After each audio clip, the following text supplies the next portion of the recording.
जी अस्सलाम वालेकुम वरहमतुल्लाहि वबरकातुहू। कत्ल हुसैन असल में मर्गे यजीद है। इस्लाम ज़िंदा होता है हर करबला के बाद, और वक्त ये साबित कर चुका है कि कत्ल हुसैन असल में मर्गे यजीद ही है।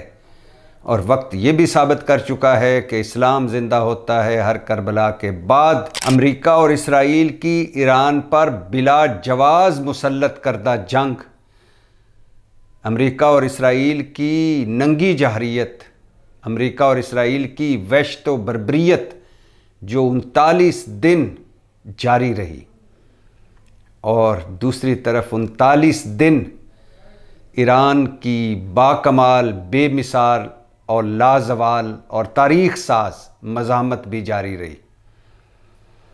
ईरान ने तारीख का रुख मोड़ दिया है।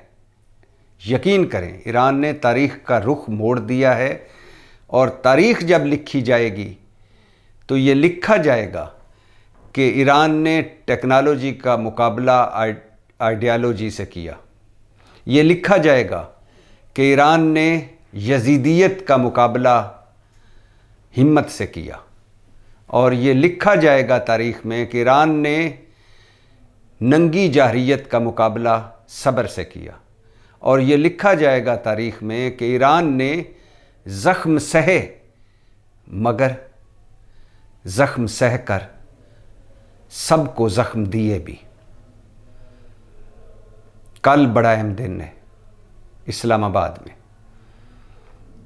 कल अमेरिका और ईरान के मुज़ाकरात होने जा रहे हैं, और ये भी देखिए कि इस दुनिया ने ये मंज़र भी देखना था कि अमेरिका जो अपने लाओ लश्कर के साथ, अपने इत्तहादियों के साथ, अपनी टेक्नोलॉजी के साथ, अपने जदीद बमबार तैयारों के साथ, अपने 5-5 हज़ार पाउंड वज़नी बमों के साथ, अपने जदीद मिज़ाइलों के साथ, अपनी फ़िरौनियत के साथ और नेतन्याहू के साथ जब ईरान पर हमला आवर हुआ, तो सदर ट्रंप ने क्या कहा था?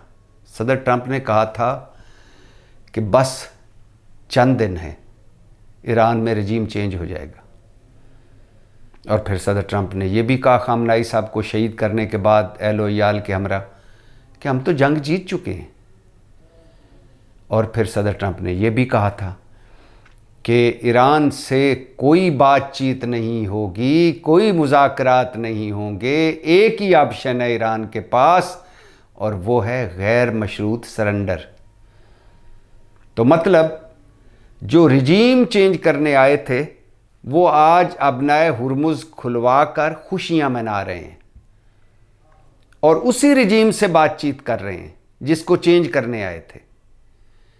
और जो गैर मशरूत सरेंडर चाहते थे और मुज़ाकरात और बातचीत को कहते थे कि ये कौन अहमक इनके साथ करेगा, अब वो उसी रजीम के साथ इस्लामाबाद में कल टेबल पर बैठेंगे बातचीत के लिए, मुज़ाकरात के लिए।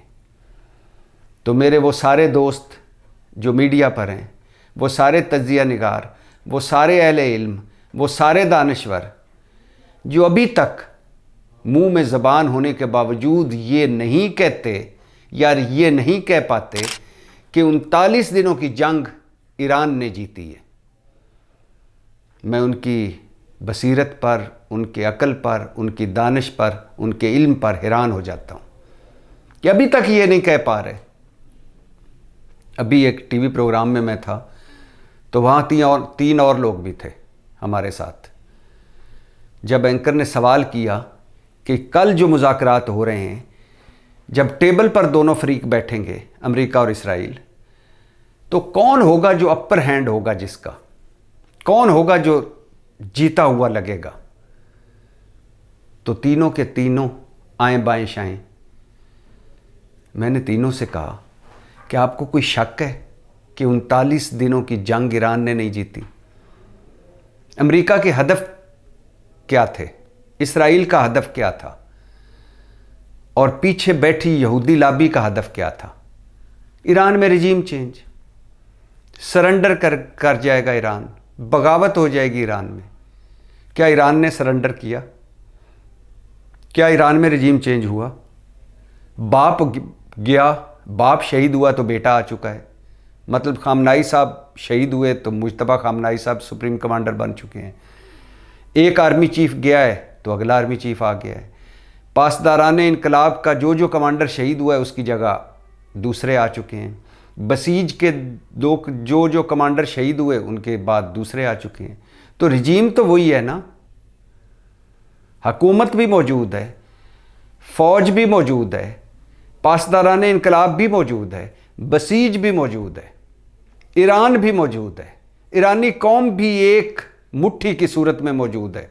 ऐसी कौम आपने देखी होगी कि जब ट्रंप साहब ने ट्वीट किया, आखिरी ट्वीट, कि आज रात मैं तहजीब मिटा दूंगा, मतलब ईरान तबाह कर दूंगा, ईरान के सारे पुल और सारे पावर, सारा पावर स्ट्रक्चर, सारे बिजली घर, सब कुछ तबाह कर दूंगा। लाखों लोग सड़कों पर आए, सारे पुलों पर ईरानी बैठ गए, सारे बिजली घरों में ईरानी हाथों में हाथ डालकर जंजीर बनाकर बैठ गए। म्यूजिकल कॉन्सर्ट्स होने लगे, मिली नगमे, तराने, तिलावत कलाम पाक।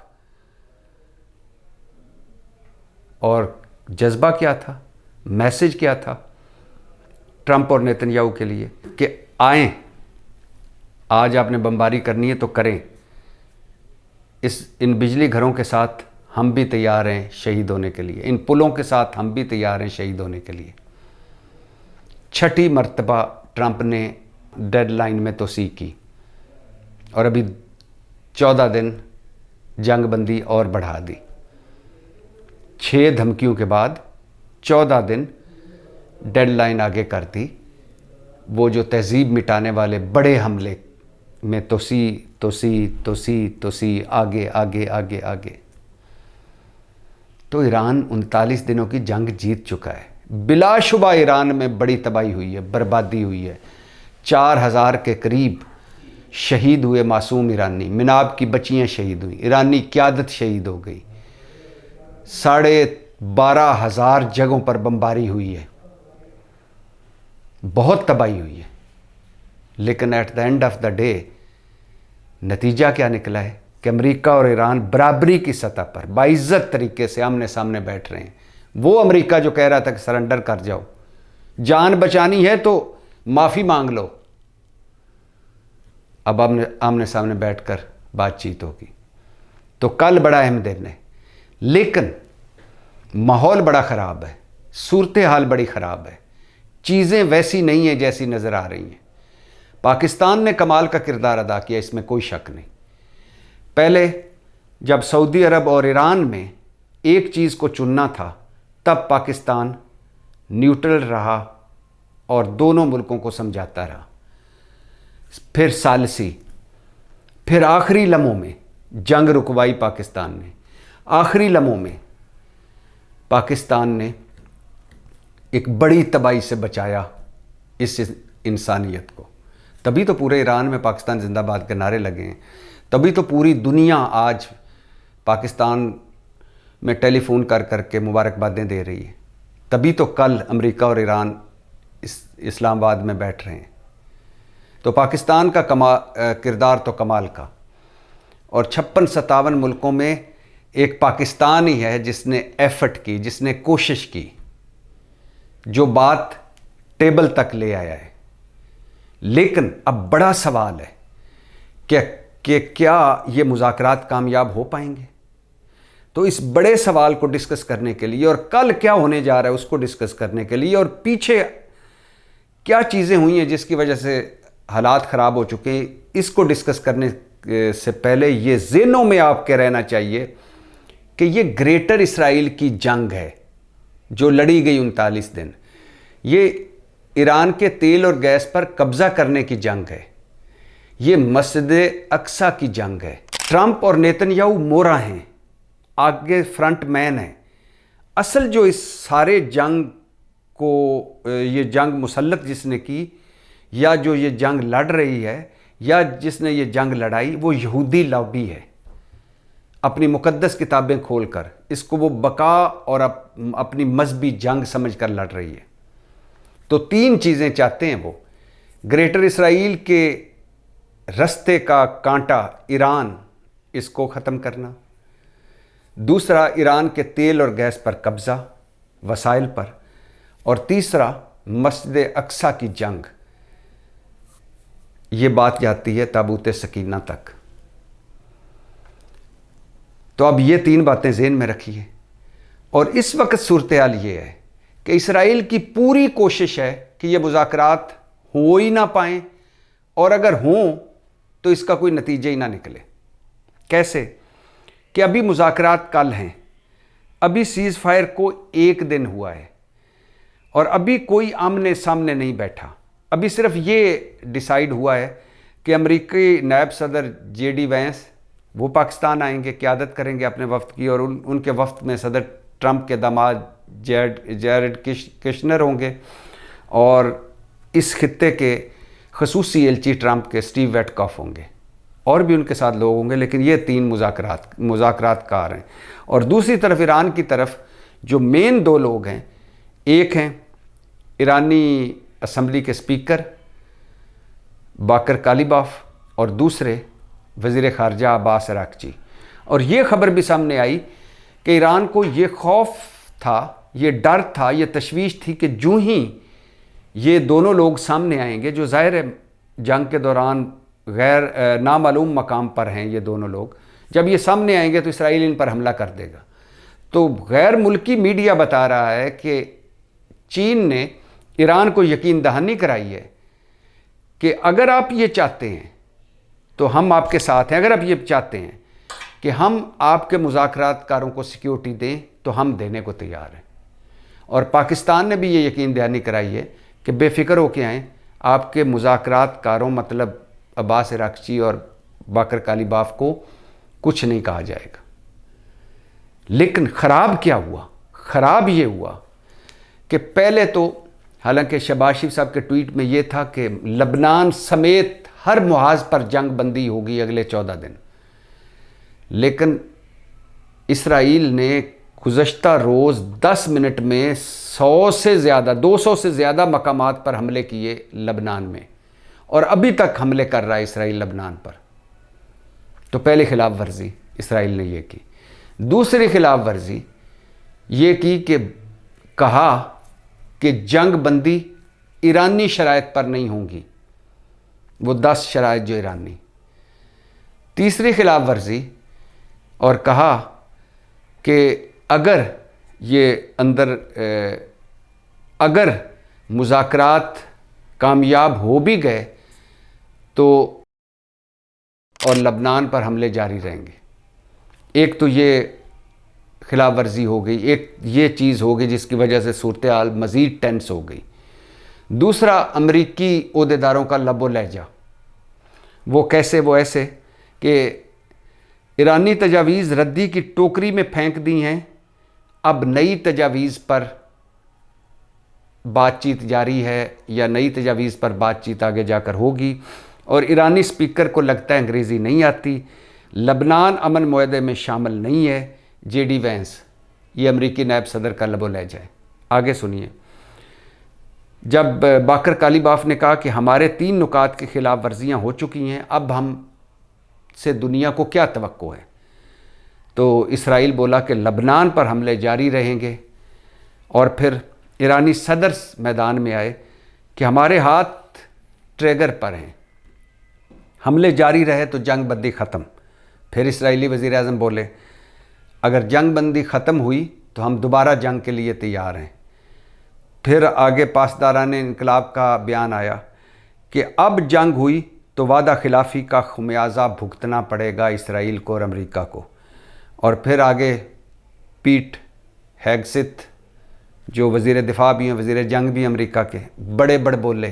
ट्रंप पार्ट 2, बग़ैर सोचे समझे बोलने वाले, जिन्होंने सलीबी 5 टैटू भी खुदवाए हुए हैं अपने जिस्म पर, और जो कहते हैं कि मस्जिद अक्सा को गिरा देना चाहिए।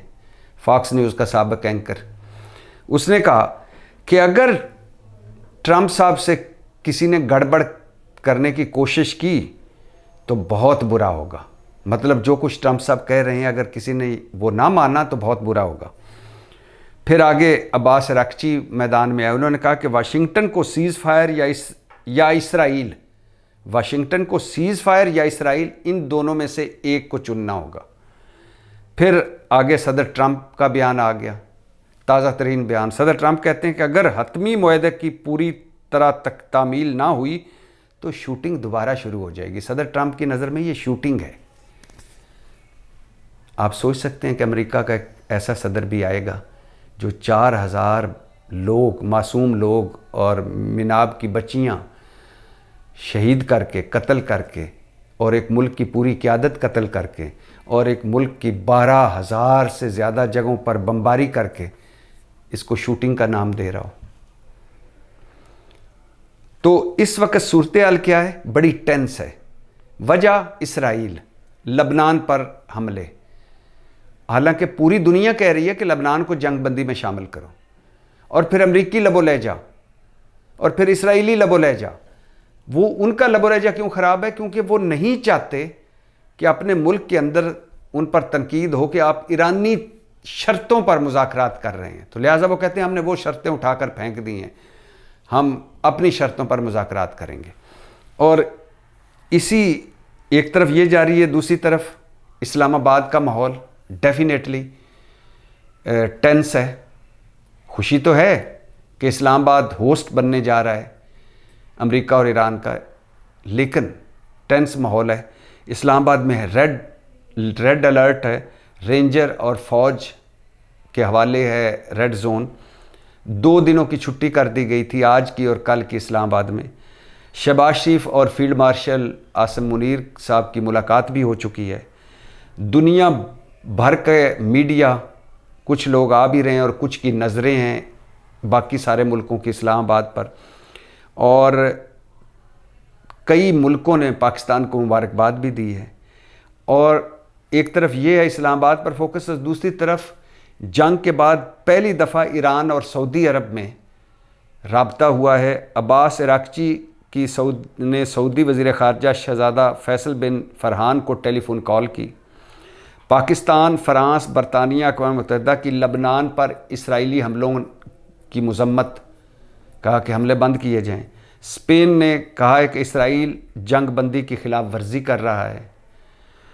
और ईरानी सफ़ीर, ईरान की सूरत हाल ये है, चीज़ें इतनी तेज़ी से बदली कि ईरान की सूरत हाल ये है कि ईरानी सफ़ीर ने ट्वीट किया कि आज रात ईरानी मुज़ाकरात कार या ईरानी वफ़द इस्लामाबाद आएगा। फिर ट्वीट डिलीट कर दिया। अभी तक कोई वजाहत नहीं दी कि ट्वीट क्यों डिलीट किया पाकिस्तान में ईरान के सफ़ीर ने। और अबनाए हुर्मुज़ कभी बंद हो रही थी गुज़श्ता 24 घंटों में और कभी खुल रही थी। अभी तक बमुश्किल 9 जहाज़ गुज़र पाए हैं अबनाए हुर्मुज़ से। और लबनान में इसराइली हमले जो हुए, या ये लबनान पर जो इसराइल ने हमले किए, 500 के करीब लोग जानों से गए, यानी 500 लोगों को कत्ल कर दिया है ताज़ा लबनान में इसराइल ने। तो अब सूरत हाल सारी को आप देखिए, बड़ा अहम दिन है कल। ईरान और अमेरिका आमने सामने बैठ रहे हैं, लेकिन इन पहले मुज़ाकरात में भी बड़ी रुकावटें हैं। क्या? पहला तो ये ज़हनों में रहे कि दोनों मुल्कों के वफ़द खैर व आफियत से पहुँच जाएँ, क्योंकि सूरत हाल बड़ी टेंस है। कोई भी टर्निंग पॉइंट आ सकता है और मुज़ाकरात कैंसिल हो सकते हैं। पहला कि दोनों वफूद आ जाएं मुल्कों के, फिर दोनों का आमने सामने बैठ जाएं।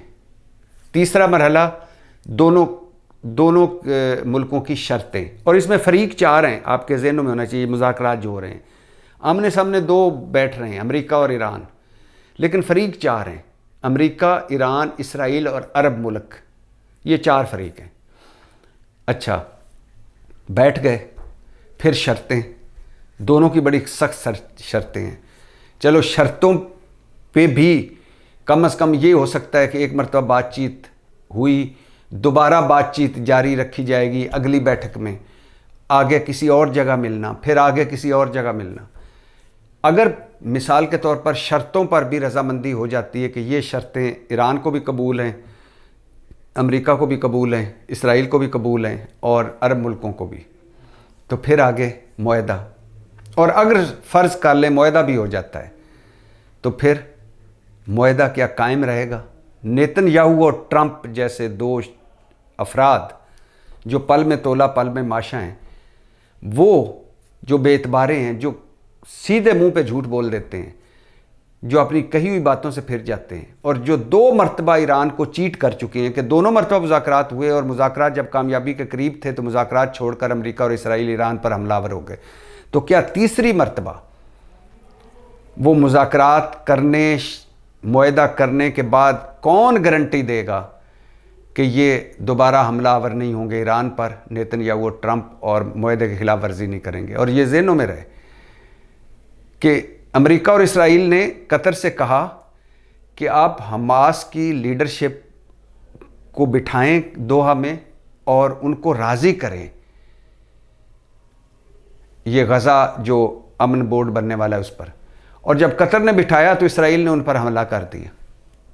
ये इस तरह के दोनों मुल्क हैं, नेतन्याहू और ट्रंप के, और अमेरिका और इसराइल। और ये भी ज़हनों में रहे कि गज़ा पर ट्रंप ने अमन बोर्ड बनाया, शर्म शेख में अमन मुआहदा हुआ, और उस अमन मुआहदे के बाद 1500 मरतबा खिलाफ वर्जी कर चुका है इसराइल गज़ा में। तो इनका ट्रैक रिकॉर्ड तो बहुत बुरा है।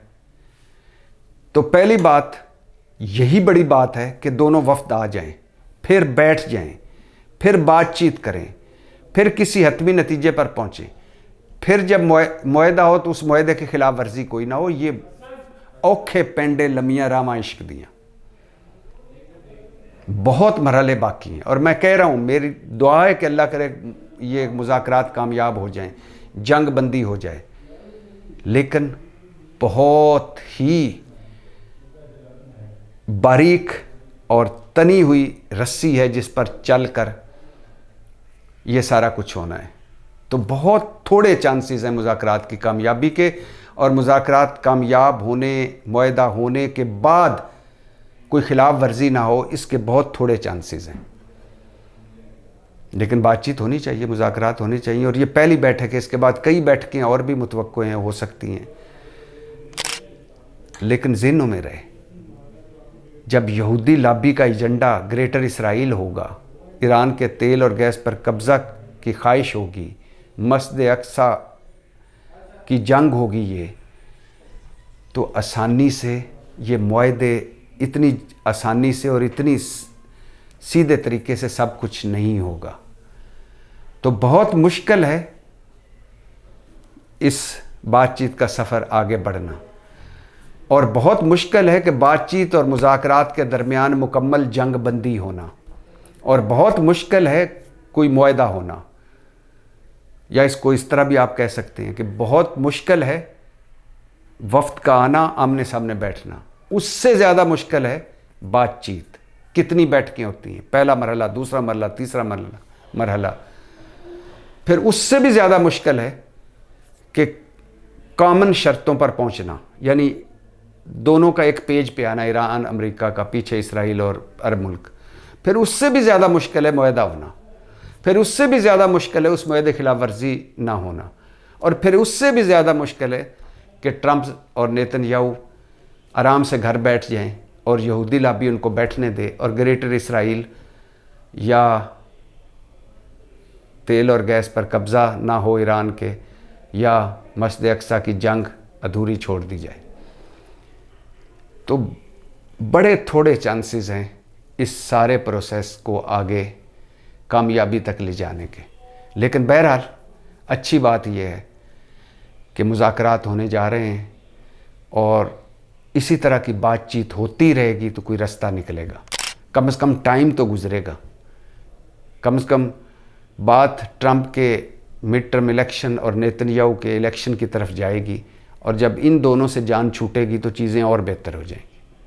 तो बहरहाल कल का दिल बड़ा अहम है, और ये ज़हनों में रहे, कल भला क्या है, 10 अप्रैल। आज क्या दिन है, 9 अप्रैल। आज का दिन पाकिस्तान की तारीख में भी एक बड़ा अहम दिन था। आज इमरान खान के ख़िलाफ़ तहरीक अदम एतमाद पेश हुई 9 अप्रैल 2022 को, और रात 1 बजे, मतलब जब 10 अप्रैल हो चुका था, तहरीक अदम एतमाद कामयाब हुई और इमरान खान वो पाकिस्तान के वाहिद वज़ीर आज़म बने जिन्हें तहरीक अदम एतमाद से हटाया गया। 174 वोट इमरान खान के ख़िलाफ़ पड़े, 172 चाहिए थे उस वक्त की PDM को, जिसके सरबराह फजल रहमान थे। और फिर 11 अप्रैल को शहबाज शरीफ वज़ीर आज़म बन गए और इमरान खान आज जेल में है। पाकिस्तान तहरीक इंसाफ के साथ जो कुछ हो चुका है वो आपके सामने है, और जिस तरह ये हुकूमत मार्ज़ वजूद में आई ये भी आपके सामने है, और बाकी जो सियासत है वो भी आपके सामने है। तो कहना ये है कि दुनिया भर में सालसियाँ करवाई आपने, खुशी हुई, बहैसियत पाकिस्तानी फ़ख्र है मुझे इस पर, लेकिन अपना हाउस भी इन ऑर्डर करें। दहशतगर्दी अल्लाह करे इस मुल्क से ख़त्म हो, सियासी नफ़रत और तकसीम ख़त्म हो, झूठे जाली और लायानी और बेईमानी मुकदमों का और एक दूसरे को दीवार में चुनवाने का ये दायरों का सफ़र भी ख़त्म हो। कल बड़ा अहम दिन है ईरान और अमेरिका के लिए, इस खित्ते के लिए और पूरी दुनिया के लिए। और ख़ुशी की बात यह है कि कल ईरान बाइज़्ज़त तरीके से अपने मुखालिफ अमेरिका के साथ बैठेगा, और ये सिला है ईरान को 39 दिनों की लाजवाल बाकमाल और बेमिसाल मज़ाहमत करने का ये सिला मिला है कि आज वो एक फ़रीक बनकर सामने बैठा है। और आज जो वो बैठा है इसमें उसकी हिम्मत और हौसले का बड़ा अमल दखल है, वरना अगर 2-4 दिनों में ईरान में रिजीम चेंज हो जाता तो किसने ईरान के किसी बंदे को घास डालनी थी? अब तक रज़ा पहलवी या कोई और अमरीकी और इसराइली पिट्ठू बैठ चुका होता। ईरान के तेल और गैस पर कब्ज़ा कर लिया जाता, अब तक ग्रेटर इसराइल का और एक और कांटा रास्ते से हटा दिया जाता। लेकिन ये ईरान है जिसने साबित किया कि हिम्मत और हौसला हो तो दुश्मन चाहे कितना भी ताकतवर क्यों ना हो, उससे लड़ा जा सकता है, उसका मुकाबला किया जा सकता है और उसके इरादों को नाकाम बनाया जा सकता है। पाकिस्तान जिंदाबाद।